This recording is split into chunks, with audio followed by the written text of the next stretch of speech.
Students, myself JVN Dr. Arun Kumar Singh, Faculty of Education and Methodology, Jyoti Vidyapeeth, Women's University, Jaipur. I welcome to all of you in my digital class BSc B.Ed ZVC 5th semester. We will discuss the topic adaptations of planktons, nectons and benthos in marine ecosystems. Firstly, I discuss marine ecosystem. Marine ecosystem covers approximately 71% of the Earth's surface and contains approximately 97% of the planet water. They are distinguished from freshwater ecosystems by the presence of dissolved salts in the water.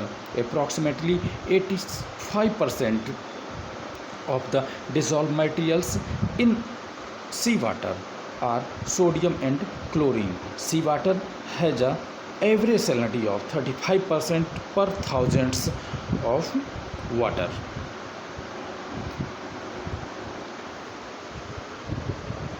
Adaptations of planktons, nectons and benthos in marine ecosystems.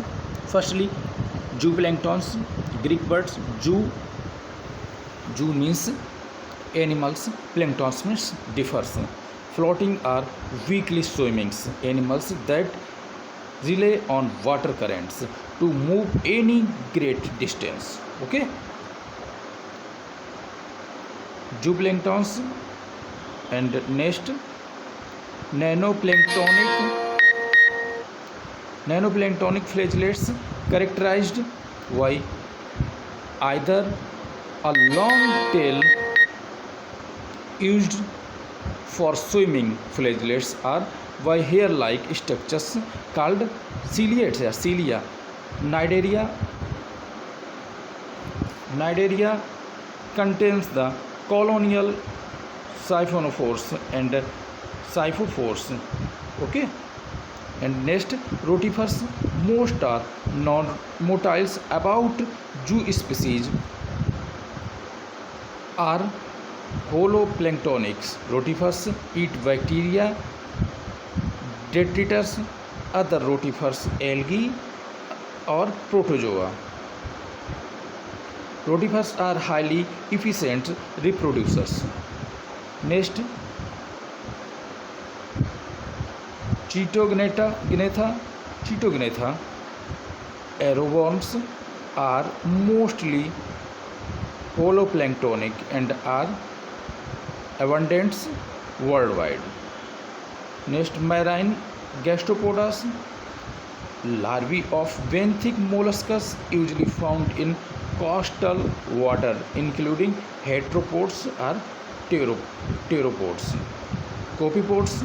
Most macrozooplankton are copepods found in marine and freshwater ecosystems, swim using an antenna and frontal structures.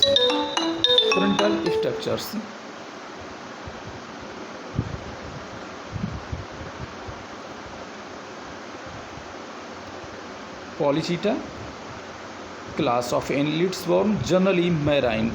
Each body segments has a pair of fleshy protrusions called parapodia and that wears many bristles called setae, which are made of chitin. Okay, next, insect larvae. Larvae of the Mescaboborus is the only widely known insect larvae classified planktons. Okay, next, tunicates. Tunicates class is appendiculars and Thaliacea. Both are filter feeders. Appendicularia consumes small food particles using a mucus filters. And Krills.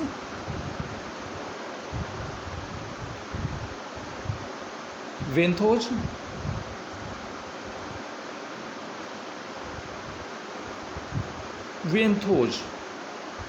All the organisms living or inhabiting in the bottom regions of the aquatic ecosystems are termed benthos. Classification based on size. Macrobenthos are organisms that are larger than 1 mm. Oysters, starfish, lobsters, and sea urchins. Meobenthos are between 0.1 to 1 mm ciliates and annelids. Microbenthos are very tiny organisms. They are smaller than 0.1 mm. Example is bacteria and ciliates. Seen this plates benthos. Next, classification based on location. Endobenthic organisms are the meiofaunal sized organisms which move within the sediment by displacing particles. Example is sand dollars. Next, mesobenthic organisms are the meiofaunal organisms living and moving within the intestinal space of the grains. See cucumbers. And next, epibenthic organisms are those that living at the sediment water interface. Example is rock cod. Okay. Based on mobility, benthos are divided into two types. Number one, sessile benthos and vagrant benthos. And based on the mode of life, benthos are divided into following category. Number one, epifaunal organisms and infaunal organisms and borrowers. Next, borers benthos. Okay. Zoobenthos sedentary or vibrant. Epifauna, they all live in rigid substrates from sand or soft mud, while some move very slowly, others move very quickly. Okay.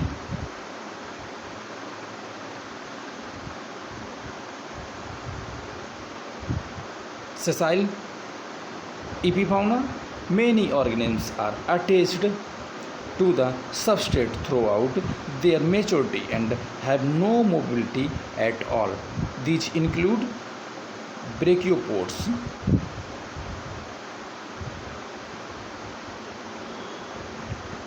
infaunal organisms includes various meiofaunal and macrofauna such as snails, clams, worms, sea urchins, and crustaceans. Some groups are entirely infaunal tusk shells. Okay. Benthic algae usually covers hard bottoms from the seashore down to 20 to 40 meter depth depending on the clarity of the ocean. Importance of benthic algae. Benthic algae are the source of food, energy, and cover for many organisms. Dead algae also drift to the open oceans and are a source of food for detritus and filter feeders in ecosystem further away.